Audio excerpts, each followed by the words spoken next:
ओम श्री गणेशाय नमः। श्री राम बोले, देवी, पुराने समय में एक समय भगवान शंभु ने अपने धाम में विश्वकर्मा को बुलाकर उनके द्वारा अपनी गौशाला में एक सुंदर भवन बनवाया जो बहुत ही बड़ा था। उसमें एक श्रेष्ठ सिंहासन को भी बनवाया गया। उस सिंहासन पर भगवान शंकर ने विश्वकर्मा द्वारा एक छत्र बनवाया जो बहुत ही दिव्य, सदा के लिए अद्भुत और परम उत्तम था। उसके बाद उन्होंने सब ओर से इंद्र आदि देवगणों, सिद्धों, गंधर्वों, नाग आदि को भी तथा संपूर्ण उपदेवों को भी जल्दी वहाँ बुलवाया। सभी वेदों और आगमों को, पुत्रों सहित ब्रह्मा जी को, मुनियों को तथा अप्सराओं सहित सभी देवियों को जो अनेक प्रकार की वस्तुओं से संपन्न थी बुलाया गया। इसके सिवा देवताओं, ऋषियों, सिद्धों और नागों की 16 कन्या को भी बुलवाया गया जिनके हाथों में पवित्र वस्तुएं थी।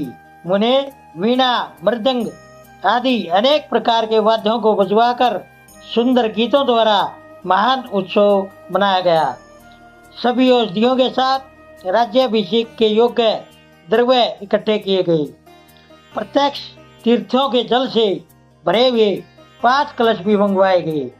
इनके सिवा और भी बहुत सी दिव्य सामग्रियों को भगवान शंकर ने अपने पार्षदों द्वारा मंगवाया और वहाँ वेद मंत्रों का पाठ करवाया गया। देवी भगवान विष्णु की पूर्ण भक्ति से महेश्वर देव सदा खुश रहते थे, इसलिए उन्होंने श्री हरि को बैकुंठ से बुलवाया और शुभ मुहूर्त में श्री हरि को उस श्रेष्ठ सिंहासन पर बिठाकर महादेव जी ने अपने आप ही प्रेम से उन्हें सब प्रकार के आभूषणों से विभूषित किया। उनके मस्तक पर मनोहर मुकुट बांधा गया और उनसे मंगल कार्य कराए गए। यह सब हो जाने के बाद महेश्वर ने अपने आप ब्रह्मांड मंडप में श्री हरि का अभिषेक किया और उन्हें अपना वह सारा ऐश्वर्य प्रदान किया जो दूसरों के पास नहीं था। उसके बाद स्वतंत्र ईश्वर भक्तों के अधीन रहने वाले शंभु ने श्री हरि का सत्वन किया और अपनी भक्त परवस्था को हर जगह प्रसिद्ध करते हुए वे लोक कर्ता ब्रह्मा से इस प्रकार बोले। महेश्वर ने कहा, लोकेश, आज से मेरी आज्ञा के अनुसार ये विष्णु स्वयं मेरे वंदनीय हो गए। इस बात को सभी सुन रहे हैं। तुम सभी देवता आदि के साथ इन श्री हरि को प्रणाम करो और ये वेद मेरी आज्ञा से मेरी ही तरह इन श्री हरि का गान करें। श्री रामचंद्र जी कहते हैं, देवी, भगवान विष्णु की शिव भक्ति देखकर खुश हुए भक्तों के दिन रहने वाले रुद्र ने ये सभी बातें कहकर अपने आप ही श्री गरुड़ ध्वज को प्रणाम किया। उसके बाद ब्रह्मा आदि देवताओं, मुनियों और सिद्ध आदि ने भी उस समय श्री हरि की वंदना की। इसके बाद अत्यंत खुश हुए भक्तों के दिन रहने वाले महेश्वर ने देवताओं के सामने श्री हरि को बड़े बड़े वर प्रदान किए। महेश बोले, हरे, तुम मेरी आज्ञा से सभी लोगों के कर्ता, पालक और संहारक हो। धर्म, अर्थ और काम के दाता तथा अन्याय करने वाले दुष्टों को दंड देने वाले हो जाओ। महान बल पराक्रम से संपन्न जगत पूज्य जगदीश्वर बने रहो।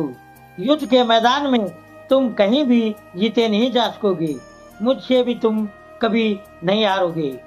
तुम मुझे मेरी दी हुई 3 प्रकार की शक्तियाँ ग्रहण करो। एक तो इच्छा आदि की सिद्धि, दूसरी अनेक प्रकार की लीलाओं को प्रकट करने की शक्ति और तीसरी तीनों लोकों में लगातार स्वतंत्रता। अरे, जो तुमसे द्वेष करने वाले हैं वे निश्चय ही मेरे द्वारा दंडनीय होंगे। विष्णु, मैं तुम्हारे भक्तों को उत्तम मोक्ष प्रदान करूंगा। तुम इस माया को भी ग्रहण करो जिसका निवारण करना देवता आदि के लिए भी कठिन है तथा जिससे मोहित होने पर यह संसार जड़ रूप हो जाएगा। अरे, तुम मेरी बाईं भुजा हो और विधाता दाहिनी भुजा है। तुम इन विधाता के भी उत्पादक और पालक होगे। मेरा हृदय रूप जो रुद्र है वही मैं हूँ, इसमें संशय नहीं है। वह रुद्र तुम्हारा और ब्रह्मा आदि देवताओं का भी निश्चय ही पूज्य है। तुम यहाँ रहकर विशेष रूप से सभी जगत का पालन करो। अनेक प्रकार की लीलाएं करने वाले विभिन्न अवतारों द्वारा सदा सबकी रक्षा करते रहो। मेरे धाम में तुम्हारा जो यह परम वैभवशाली और अत्यंत उज्जवल स्थान है वह गोलोक नाम से प्रसिद्ध होगा। हरे पृथ्वी पर जो तुम्हारे अवतार होंगे वे सबके रक्षक और मेरे भक्त होंगे। मैं उनका अवश्य दर्शन करूंगा। वे मेरे वर से सदा खुश रहेंगे।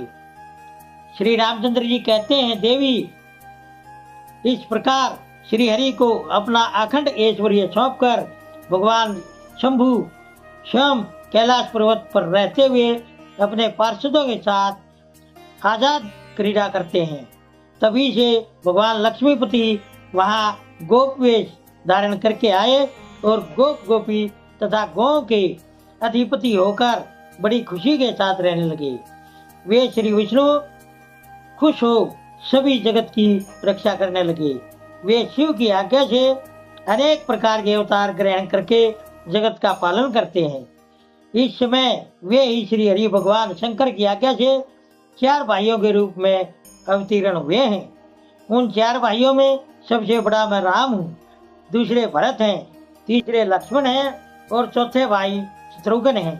देवी मैं पिता की आज्ञा से सीता और लक्ष्मण के साथ वन में आया। यहाँ किसी ने मेरी पत्नी सीता को हर लिया है और मैं दुखी होकर भाइयों के साथ इस वन में अपनी पत्नी का अन्वेषण करता हूँ। जब आपका दर्शन प्राप्त हो गया तब हमेशा मेरा कुशल मंगल ही होगा। माँ सती आपकी कृपा से ऐसा होने में कोई संदेह नहीं है। देवी निश्चय ही आपकी ओर से मुझे सीता की प्राप्ति का समाचार प्राप्त होगा। आपके अनुग्रह से उस दुख देने वाले पापी राक्षस को मारकर मैं सीता को जरूर प्राप्त करूंगा।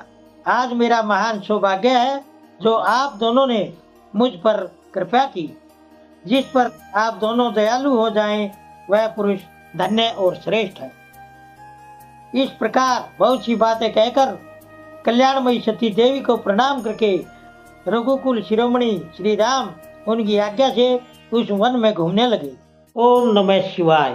दोस्तों सभी तरह की धार्मिक वीडियो देखने के लिए बने रहिए हमारे YouTube चैनल धार्मिक वाणी पर। धन्यवाद।